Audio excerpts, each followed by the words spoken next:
Good evening, everybody, and welcome to a new Saturday night hangout.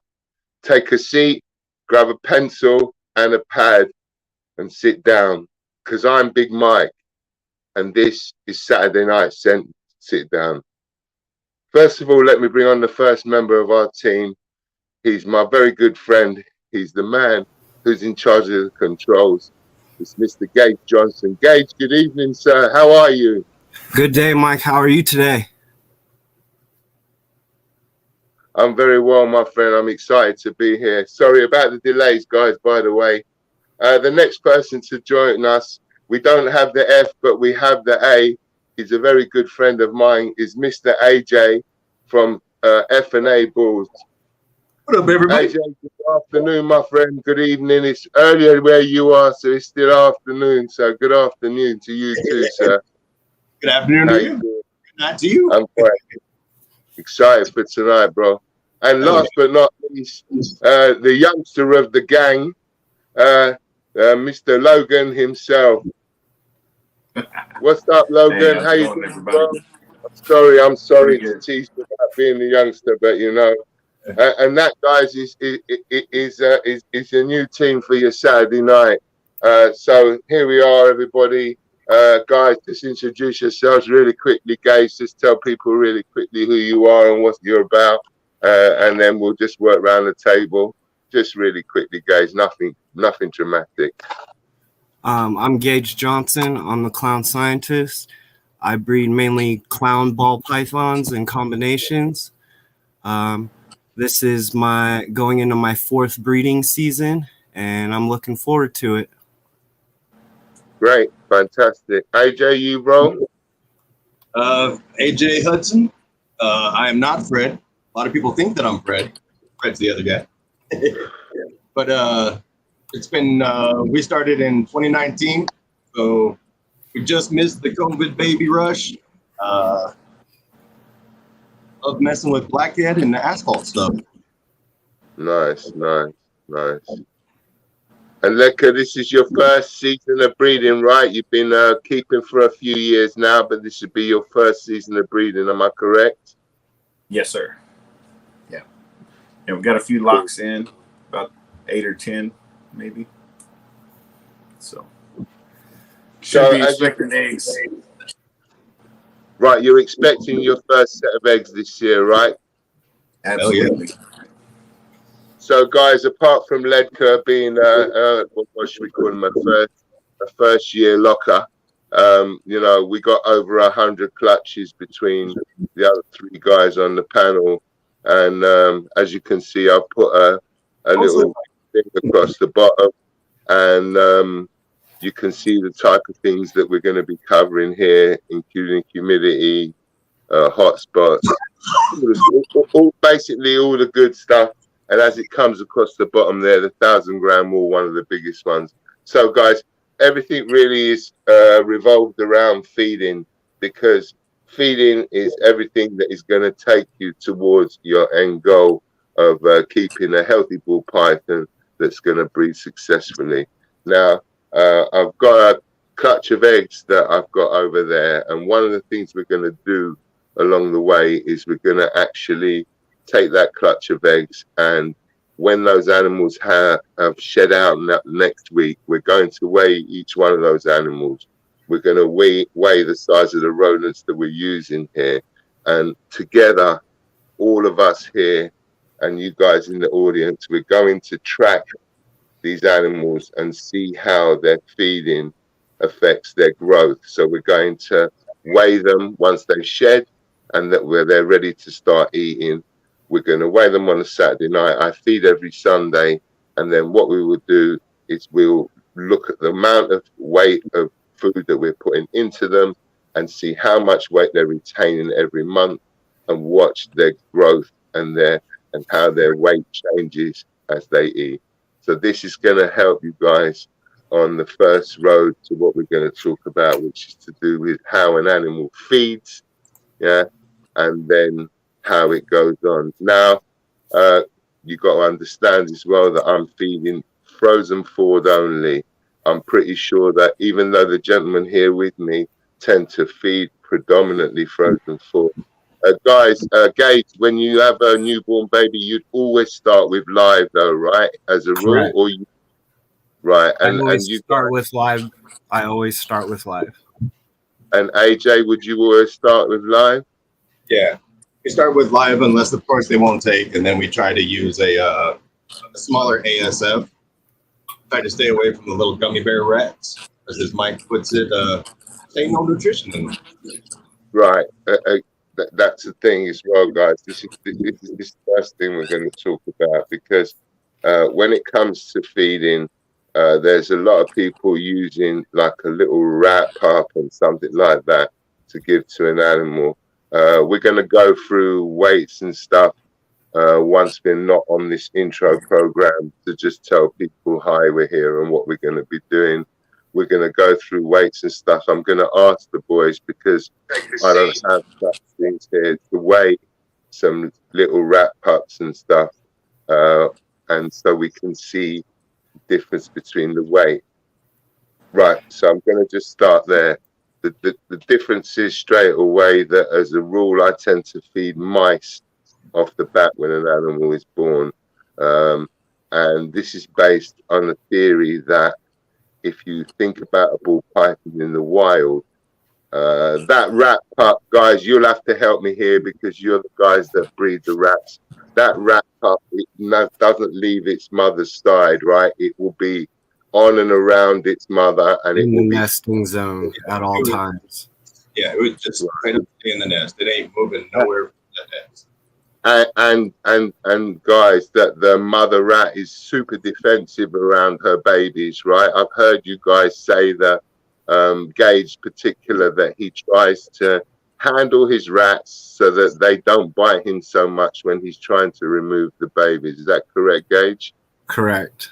I teach hand feeding and engagement to my rodents so that they have no fear of me, so that I have access to the babies without them being defensive. It's about a 70% success rate. There's always the really defensive moms that no matter what are going to bite and going to fight, and you got to be ready for them. Right. So in your opinion, guys, if a 70, 80 gram baby ball python went into a little rat hole and there were some rat pups there with the mother, do you think that 80 gram ball python would have stand a chance of nicking any of them babies off of that mother? Not at all. I don't think so. Okay. So guys, the babies out there in the wild are not eating rat pups. They're just not. The logic is that the animal out there is eating some type of rodent that is on the move and is already out foraging for food, not a rodent that is feeding milk to its mother.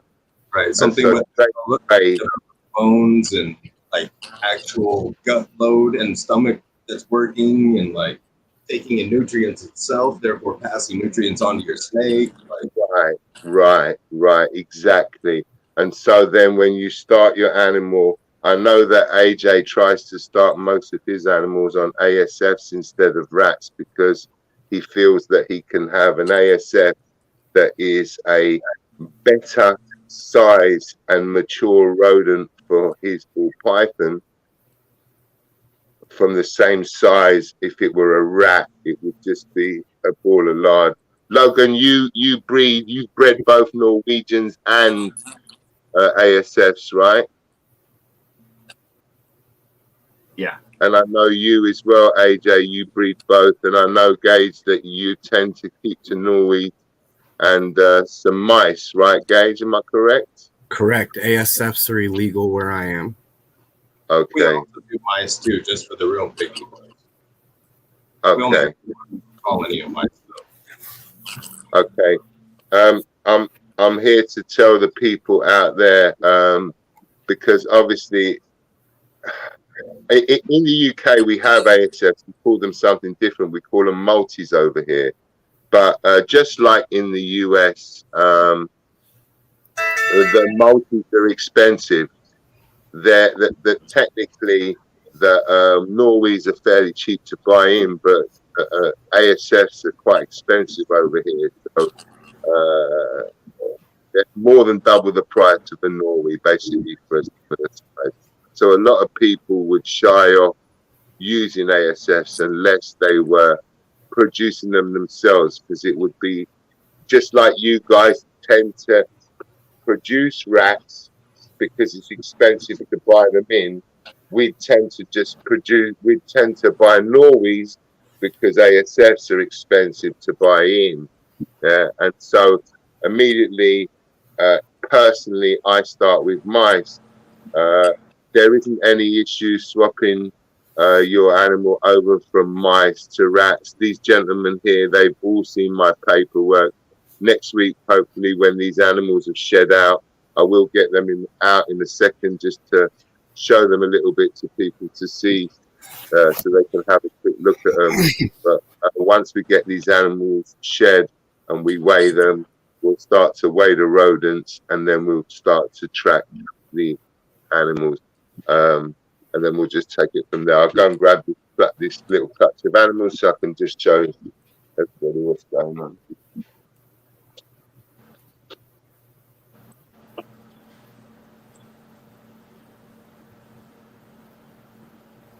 So what we're going to do is obviously part of what we're going to do here is to show people like a clutch ID and to see how things look.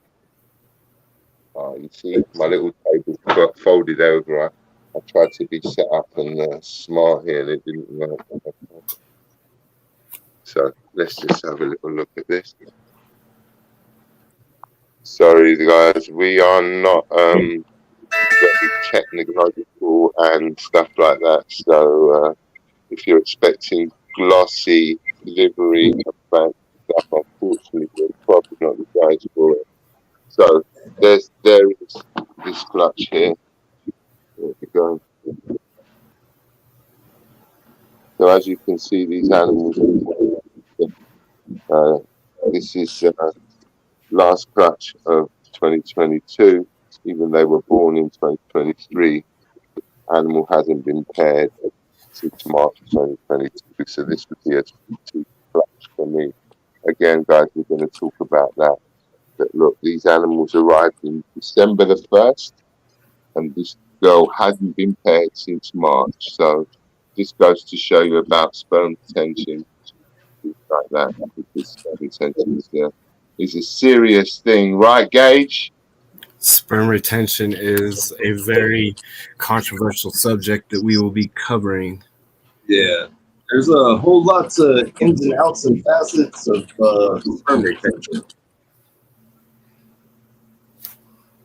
Right, that's the truth. Retention can be super tricky, guys. So yeah, we'll be covering that. We'll get these animals weighed. We'll get some food weighed, and we'll take it from there. And we'll keep an eye on how the animal's getting on and stuff like that. Absolutely. So your week's been good, AJ? Everything's been okay? Hell yeah. Getting some food down the animals and the regular stuff. What's that? You're getting some locks on the animals, getting some food down them, and yeah. This week we actually didn't do any locks, any breedings, but last week we had 5 out of 5 locks. Okay. Do you not particularly pair every week, AJ? Do you not have like a specific? We kind of spaced it out. Right. So it depends on how busy the male is and where the females are at that particular time. Yeah, and how non-forgetful we are too. Okay, that's very honest of you. That's fair. We keep things honest over here, man. Like we were gonna, but we ended up forgetting, and so we're like, well, next week is cool. Like it wasn't like anything had to be paired that weekend, you know, because we're always pretty much on it. So if we want to give a week off here or there, like it's no thing. Yeah, well, the truth of the matter, AJ, is concerned with what this sperm retention we were talking about. You know, how important is it? You know, if you get 1-2 locks on that animal, is that enough? You need to not really need to worry about it too much after that. You know? I mean, if she can hold on to sperm for up to 2 years, I've heard, and obviously these snakes can go when they want. Right. So in theory, are we overcomplicating it for ourselves? And that girl that didn't go, whether she had on her 2 locks or 6 locks, maybe she wasn't going to go anyway, right? Because, you know, they tend to do what they want to do rather than what we want them to do. So Correct. They're living animals. They've got their own mindset, attitudes. Like, you have to be able to work with the animal. You can't just make the animal do what you want. So I just want to do a few shout outs. Shout to Kent, shout to Chris, shout to 905, shout to Eric, obviously, shout to Zach, shout to Gershon, Iron Dog,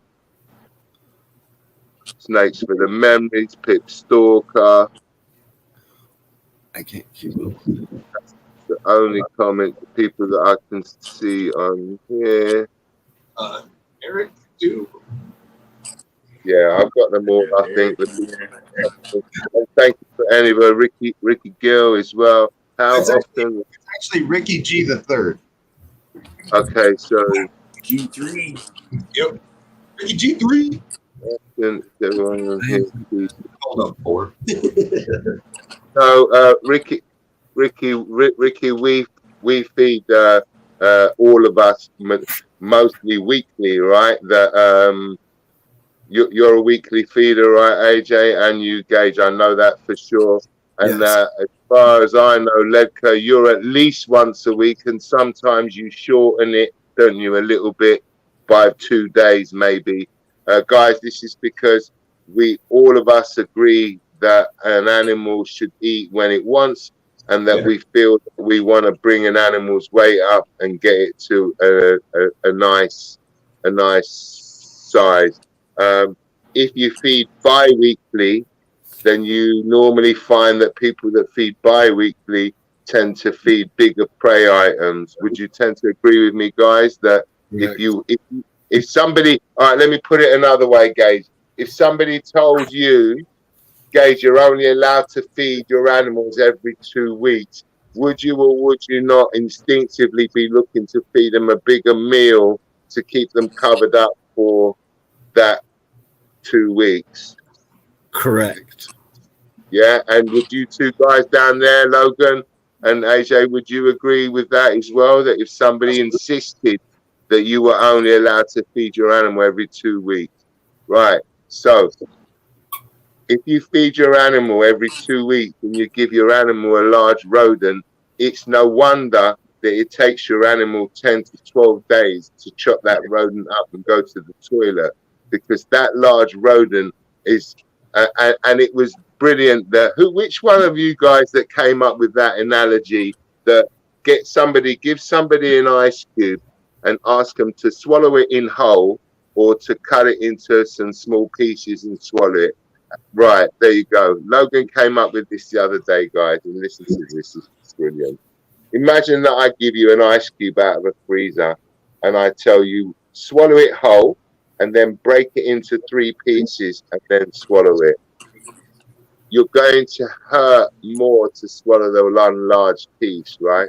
So smaller rodents more often is better than a larger rodent less often. It's actually best for the animal, yeah. And because obviously a snake is long and skinny. Again, guys, we're going to cover all this a little bit deeper. We'll get an anatomy picture up and explain how a snake's anatomy works. But if you imagine that a snake is long, like a train. So you, instead of putting in a large something, you're going to put in a train of rodents, and that way it's going to be smoother and easier for the rodents to go down the road. So, and do do. I noticed that Zach wrote in the comments that he feeds his hatchlings every 5 days, and then he says, and once they hit 500 grams, that's good. Do you feed your hatchlings any sooner, guys? Do you actually take them off a different program to feed them more often than your adults, or do you just keep them on the same sort of roll as your adults? I feed my hatchlings once a week.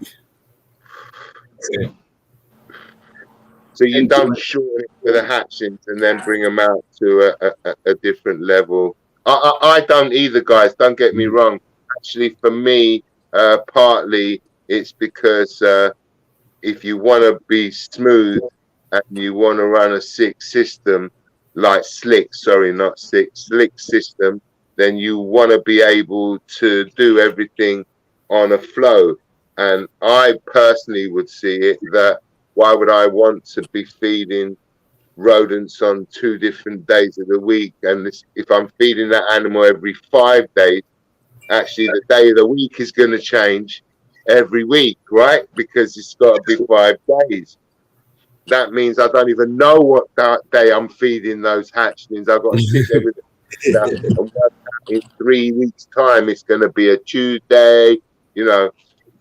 Personally, I don't know about anybody sitting here, but I prefer routine. Stable routine. Yeah. And a routine always fits better around the 7-day cycle, right? Routine will always be better around the 7-day cycle. I believe so. So we got those babies out and we're feeding them every week. We're trying to feed them a size rodent, but not too big. We don't want to make seesaws here. We want animals that are going to be able, and again, if the rodent is too big, then it's going to take it longer to digest it, and then it's just going to be worse anyway. I'm just going to go and put these babies back. They've been very good. They've been sitting here very patiently. I forgot all about it. Shh, don't tell anyone. Mike's going to have snake training classes later on.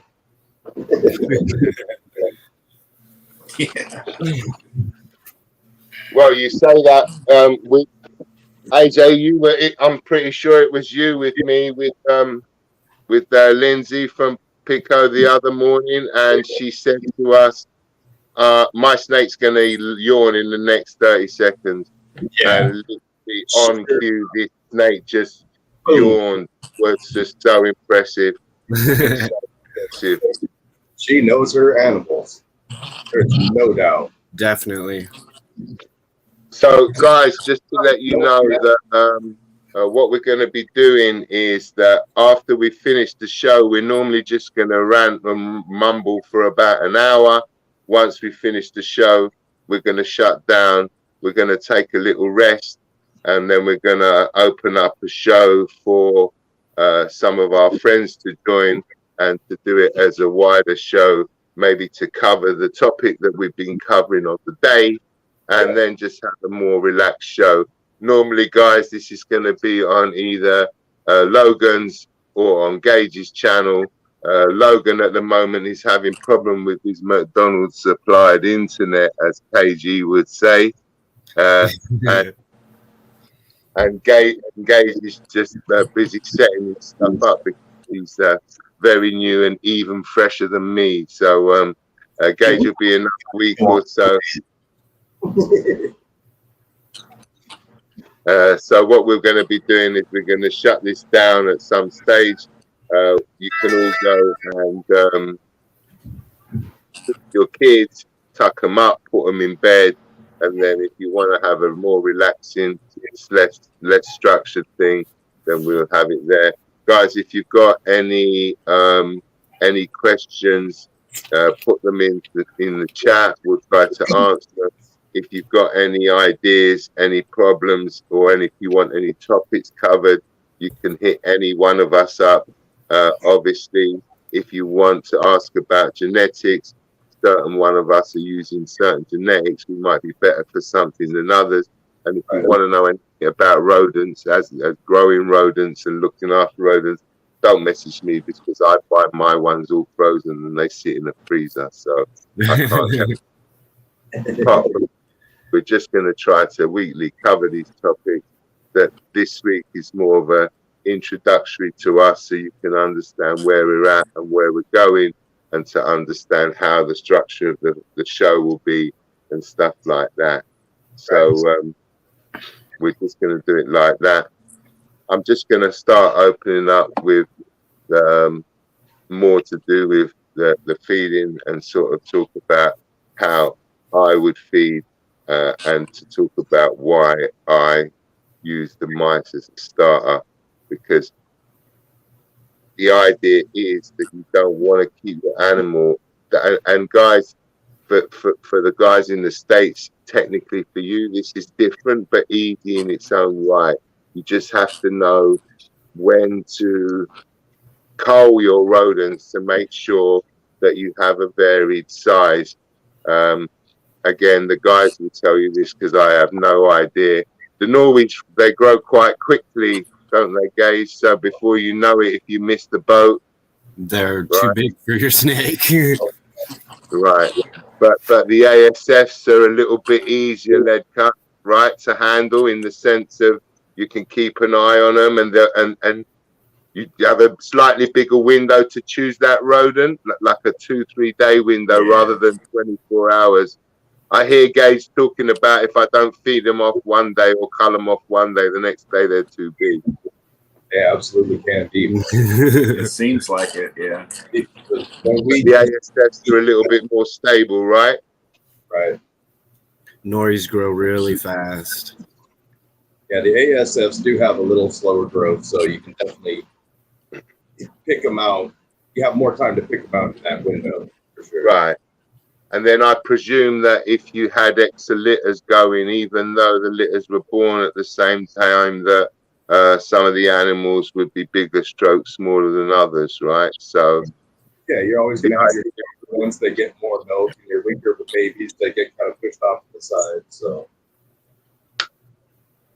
the idea being, guys, that you want to increase the size of the rodent so that you can put the weight onto your animal. If you're constantly feeding 12-gram rodent to your snake, and you're still feeding that 12-gram rodent to your snake in 2 months' time, 3 months' time, the snake isn't going to grow as fast because it's not going to be putting on enough weight, because as the snake grows, you're not increasing the food.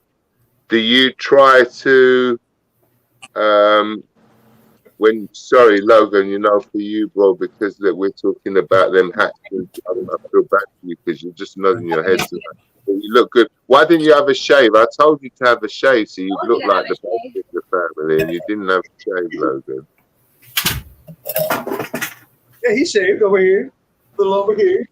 Yeah, a little bit this.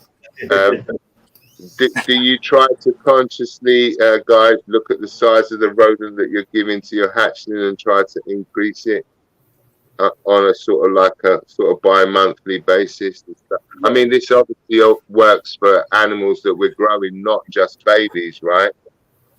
Yeah, we try to keep the size of the rodent maybe just a little bit bigger than the size of the snake. Right. If it's like that, maybe the rodent's like that, you know? Like, it's not very much at all. Right. And then, I go the other way. I make sure it's smaller. well, I once heard Billy say that the rodent should be around the width of the widest part of the snake. I once heard Billy use that little analogy that when you look at a snake and you look at the girth of it at the widest point, that you should give it an appropriate rodent that would be around the same circumference. Right. Obviously, there's got to be a point where that doesn't work, because we've all got girls that have got the thickness of our arms. And guys, we're not giving them rodents that big. We promise you, we're not. Nobody's getting a rodent with a 7-inch circumference. It's not happening. No New York rats over here. Yeah, no New York rats over here. Although those things are quite impressive, right, guys? All those things are like toy poodles. Massive. Here they are. So, rodent that is a similar size to the body, increasing the rodent in accordance to the size of the animal, and this is all linked to how the animal is going to grow and how you're going to get the animal up into breeding weight. And AJ will tell you this because he's already doing this. If you get that all lined up correctly, you can quite easily be breeding with an animal in 18 months' time. That it's not a big drama. You know, feeding is key. Feeding is key. An organised structure to feed an animal to get it up to weight is always going to be more beneficial to you than some random sort of work. Everybody agrees with that? Yes. And if you pay attention to Justin Kavilka, he's making those things big in no time at all. Just start watching. He brings the baby snake out, and then when he starts breeding it, you'll be surprised. Take a look, guys, because some breeders are going to feel a stigma to tell you that you can have that animal ready to breed the following season. But we're here to tell you that it's really simple to do. That actually we've all had discussions that we feel that sometimes the animal is going to be better off if it's brought to the gate in a more organised way, because it's going to detract from 1,000-gram walls and eating problems because of pheromones that are going to be being produced in the room and stuff like that, while the animal is trying to grow, being confused, because now the animal is sexually mature, but it's not carrying the wool. You know, our industry tells us that the animal must be. Gage, what's your minimum weight for pairing? 1,500 grams. Right. We like to go about that too. Right. Now, if you speak to Mr. Barczyk will tell you 1,200 grams, as long as that female is eating and showing the right behavior cues. That part. We're not hating on anybody with ultrasounds. In fact, Logan recently purchased himself an ultrasound and has been using it and watching follicle growth. But we also, all of us, believe that as well as using an ultrasound, that not to rely on that ultrasound would be the way I would say. Would you agree, AJ? Yeah, over here, like the first 2 seasons we didn't do any ultrasounding. Well, I think it was the first 1 season, and then we started doing it in the second season, I think. But the first season, we had 100% success rate, just reading our females. And when we started introducing the ultrasound, like, we're not getting near the success rate. Like, we're actually going to go back to just reading our females. Like, whenever they start coming up to the front and cooling, then we'll start introducing a male. Whenever they start going back again and start pushing stuff to the side, then we know that they're more than likely getting gravid. And we like to just keep introducing males until we see an ovulation. Even though we do it like that, because the whole sperm retention thing, which all links together, guys. It's that circle. It's that you're going to hear sperm retention a lot on this channel. Because technically, would I write in putting the statement out that providing that girls had some successful locks within that season, that even if a time period has passed between the last lock, you know, it's quite probably still going to happen, right? If she wants to go, if she wants to go. Exactly. Just like if she wants to eat, she's going to eat. If she doesn't want to, we all know you can't make these things eat. Right. You know, yeah. Disclaimer, guys, you try and force feed a 1,200 gram female and see how much fun you have with it. Good luck with that. There's going to be a fight. Right. Yeah. If they're living animals, if they want to eat, they want to eat. If they don't want to, they're not going to. Like, if they want to go, they're going to go. If they don't want to, they're not going. Nicole recently asked me when I rest my animals, and my answer to her was that I don't. I let them decide when they want to rest. Exactly. AJ, have you ever grown up a pair of sisters before? Yeah, Gage, we're doing have you it ever right grown up a pair of sisters? Yes. This is our first pair of sisters that we're doing right now. Right. And cheese. And were you one of the lucky ones, AJ, that both the sisters grew together, or is one okay? And what about you, Gage? All your sisters always grown like this? No. We were lucky though. Seems like they shed the same time and everything. They're like synced up. Have you bred with them yet, AJ? We've I know we've bred with the one girl. I don't know about the. I want to say we have, but the one girl ended up getting bigger a little quicker, even though they both feed the same time and everything. Like right, bingo. Yeah, they're different animals. Right. You can't treat every animal like the same and put it on the exact same regimen. Like to me, it's a lot better just to read the animals.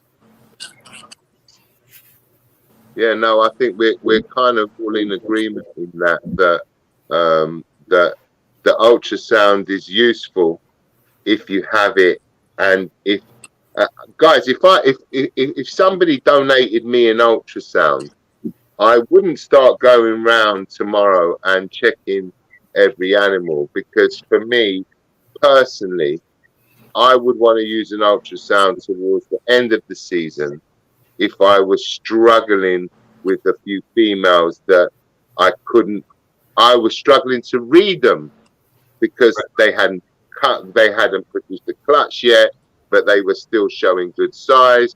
They were off food and things like that. We've all right, guys, we've all got convinced ourselves that girl's gonna go, she's off food, this is this. We have that shed and we think, right, this is it, this is the pre-lay shed, and the following week she turns around and she eats food. Yep. And you're like, oh, really? You're right. Yep. Yeah. They're living animals and they can surprise you. I have a pair of sisters that one of them, they both, like you say, they both looked like they were going on the same trajectory. Honestly, they lived on top of each other in the rack. And like AJ says, when one shed, the other one shed. You know, when one was off food, the other one was off food. But there was a point last year where one went left and one went right. And the one of them reabsorbed, and he's now absolutely humongous, guys, because when an animal reabsorbs its eggs, it actually gains some nutrients.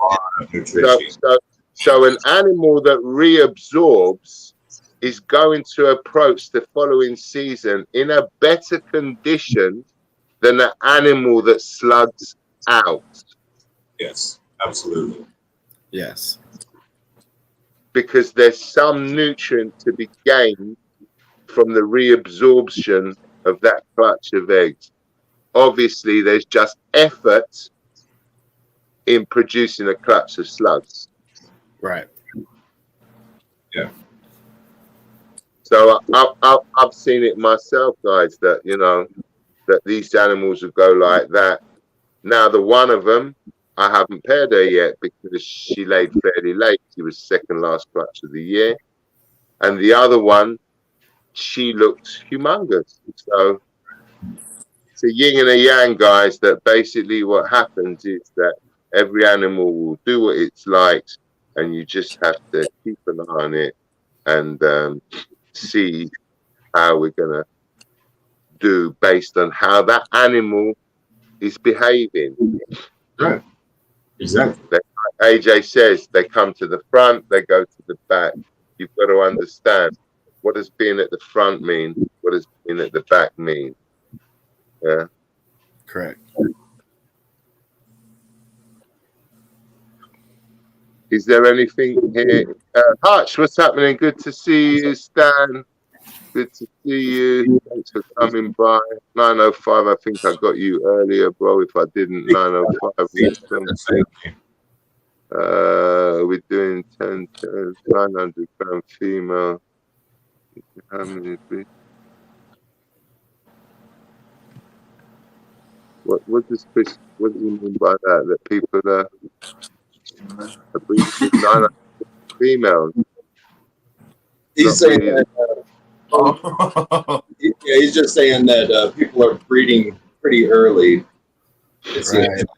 Yeah. Hey guys, to be honest, 900 grams is a little bit lightweight for me personally. I think that's what I was saying with that comment. Is there's a lot of people out there breeding too early. 900 gram females and 400 gram males. Like, trying to rush stuff along. Guys, if you're in a rush, feed better, and then you can still be in a rush, but it's a better rush than trying to feed with a 900 gram female. Right. Feed better. Sometimes you can't feed better either. Like, there's going to be those Right. things where they won't eat good. Yeah. And then you get that animal that even forget about the sister thing we were just talking about, AJ. The Dane to that clutch that I just showed you. I've had that girl for 5 years, and she's been a fairly good eater. If I showed you her book, AJ, you wouldn't sort of say to me, "Oh my, look at her, she's tripping up all the time" and stuff like that. But if you try to cut, because this is what we're going to do when we're going to weigh that clutch and we're going to watch how they grow, is to show people how these animals grow differently, even from the same clutch, even if the same meal pattern. And this particular girl, no matter how much food I put in her, she growed really slow. She just growed so slow. Yeah. I mean, there's people like that too. Right, look at me. I hardly eat anything, guys. I breathe air and I get fat. I don't really eat food, you know. Right. And Gage eats so much, and you know he's so little as well, you know. So, if you're trying, that's how it is. Just because you put extra rodents in your animal, don't think. 905 people will listen. You will get successful lots. 900 gram females. That's a 900 gram female that is basically sexually mature, right. but has only been fed enough food to get to that weight. Right. Yeah, normal. Lindsay, thanks for stopping in, babe. Beans and Pims, that's it, bro. Beans and Pims. So if you're looking for a program that you can have every animal on, you're just going to disappoint yourself, because every animal isn't the same as every animal. Nope. Right. That's the truth. That you can't think that, and you can't think that because it has extra food that it's actually going to be at that weight at that time. Right. Each animal is individual. They grow quickly. They grow slowly, and we've seen it enough. Guys, you're going to see over the next few weeks that I've actually got paperwork. The boys have all seen this paperwork, and this paperwork will show you how these animals will will eat and grow and eat and grow, and hopefully you can be as successful as people like AJ Engage and me one day. I don't know about that. We're trying. Hey, that's all. Listen, we're all but trying.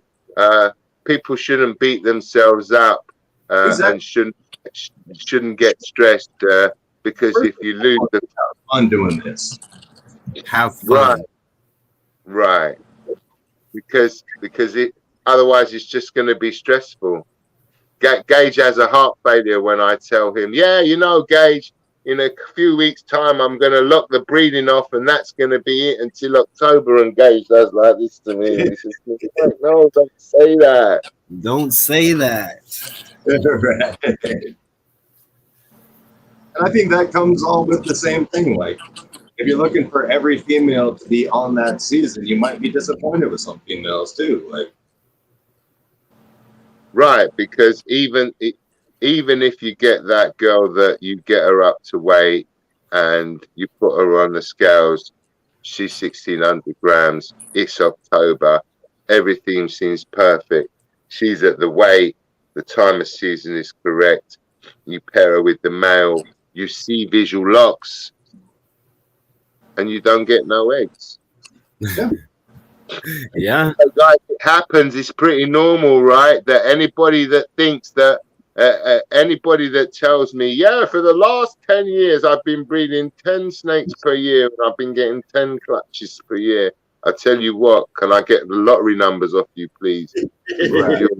You're impressive, you know, because that's not normally how it works. Especially, hey, listen, even Justin Kabilka is building his collection. So even Justin Kabilka is using first year mums every year, even though he's at the top. That when you rotate your females and you're bringing in new females and moving out experienced females, that's when that clutch that you got the last 3 years, you're not going to get it this year. This year, I've got 8 females that I've been breeding for 4 years that I don't have anymore, that have made me clutches every year for 4 years, and I don't have them anymore. So those were 8 girls that are going to make my numbers look good at the end of the year, right? Right. And I don't have them anymore. And I'm now relying on first year operators to come through for me. So if I breed with 35 females, but 15 of them are first year operators, virgin mothers, I can't expect all 15 of those to go. No. And out of those 20, some of them are just going to take a year off. Yeah. Absolutely. Absolutely. I want a year and again. What was that, Mike? I said I'd like a year off now and again, but you know, it doesn't happen to me. Right. I wish somebody would come and give me food and make sure my house was all nice and everything was all nice and I was warm and put me in with a lady every week. Yeah. Yeah, put me in with a lady. What a life they have. They have a great life. Right.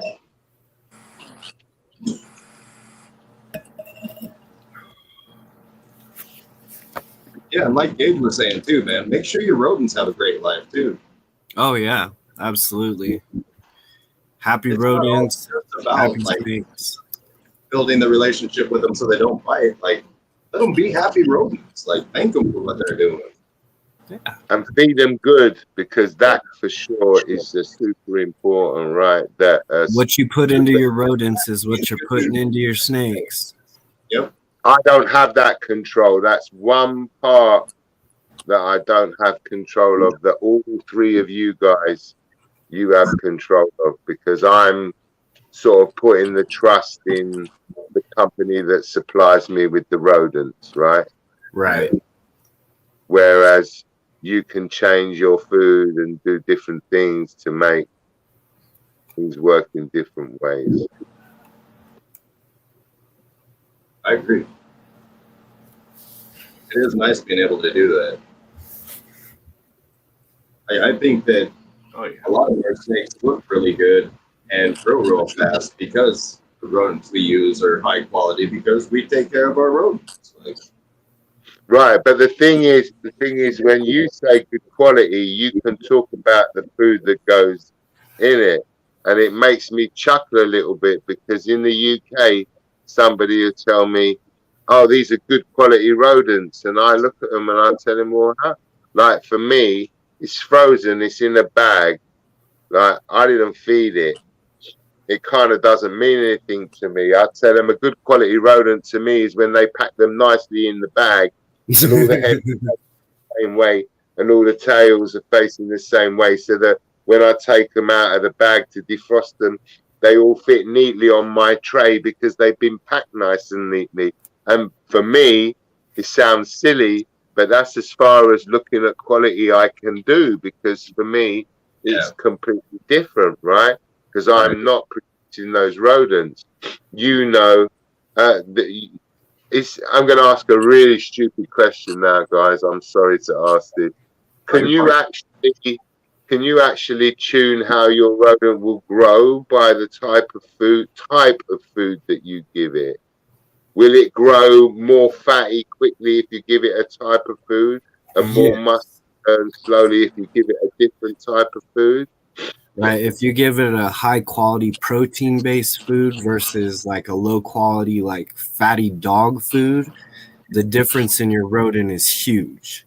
And you can tell it in your snake's poo that the rodent is a different quality of rodent. But will the rodent look visually different if you bred it those two separate diets? I think like regular dog food diet makes them look scraggly, where Missouri makes them look plump and thick. and I've been hearing a lot of good stuff about people's mixes they've been making for their rodents too. Like a lot of people will add like 5 to 7 different types of feed, like black sunflower seeds, like I do that. Food. You mix yours, don't you, Ledger?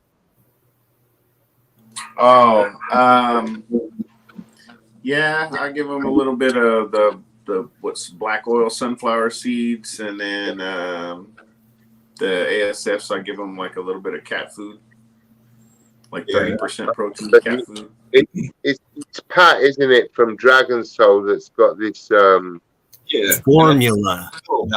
Yeah, he's got one that he uses. I believe Will. Everybody knows Will's Hella Heat. He's got one too that I'm not sure if he developed it, but he's got one that he talks about too. Says it works really well. It's super good on them, and like apparently they're pretty cheap to do too. So like we're actually starting to look at going that route. See what it's all about. I mean, try it with like half a rack or something, and if it works better, it works better. Let's go. I'll give them vegetables and shit randomly too, but I don't really. I've never done any tests side by side to see, what they grow best on or whatever. Excuse me. Sounds like Logan's got a grandbaby over there. Shout out to Big D. What's up, my brother? Big D, what's up? Good. What up, Derek? The man himself, the first person to put me online. And there he is. His mate is in the comments right next to him, Mr. Hutch. Hell yeah. Seeds, fruits, berries, veggies. Yeah. Hutch has got quite a slick rodent operation going on over there, guys. I've seen it. You've seen it as well, right, Gage? Yes, sir. He's put a lot of work into that facility. Oh yeah, big shout out to Hutch.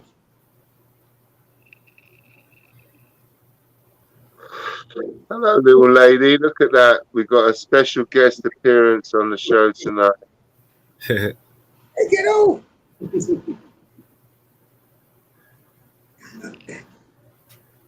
Yeah, there's a lot of people got different little tricks and different things that they swear by, that this works and that works. I've heard people talking about powders to reduce odor. Other people say, "Oh, I don't need the powder. It don't make any difference for me." I think the Gage has got a good one. I think that the humidity is a contributing factor. To I know rodents. he's always shrugging his shoulders and telling people, "My rodents are here, but we clean them once a week. I don't really have a problem with the smell, you know." But Gage has a super low humidity, so I think this is quite helpful for him. Right, You know? the substrate stays dry. It doesn't get filled with wet ammonia. Keeping those rats happy, so that when you feed those rats to your snakes, now your snakes are going to be happy. Yeah, exactly. It's just like whenever we eat McDonald's, we don't look at our bill. Hey, come on, right, AJ? You know, you get this craving for it, don't you? And then you eat it, and you firstly it disappoints you there and then afterwards you remember why it was so long before since you last had that craving for it. Right. The problem is for the poor snake is it doesn't really have a choice, because it can only eat what we put in front of it. And if it turns the food down that day, that means that it's not going to get any food for another week, right? So if they're hungry, they're going to have to kind of eat what they're given. No, we can slide around the side of Mackie D's and go somewhere else, you know. We got options. We got options. That's right. Right. So, what we're gonna do, guys, is we're gonna shut this down in a minute. We're gonna take a break, and if you're not bored of us, put your kids to bed, have some dinner, do something, and we're going to produce a tag for the next show and stick it on here on YouTube. We're going to go and have a freshen up, maybe a cup of tea, maybe a little, and then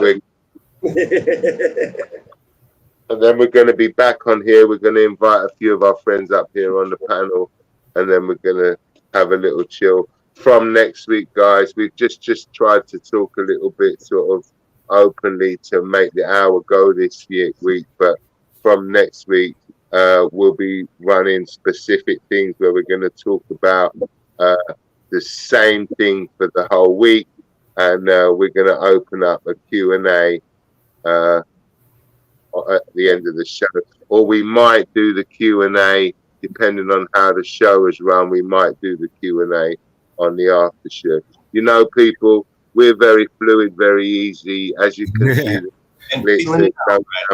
There's no sprinkles falling from the sky, and there's no rose petals on the floor, you know.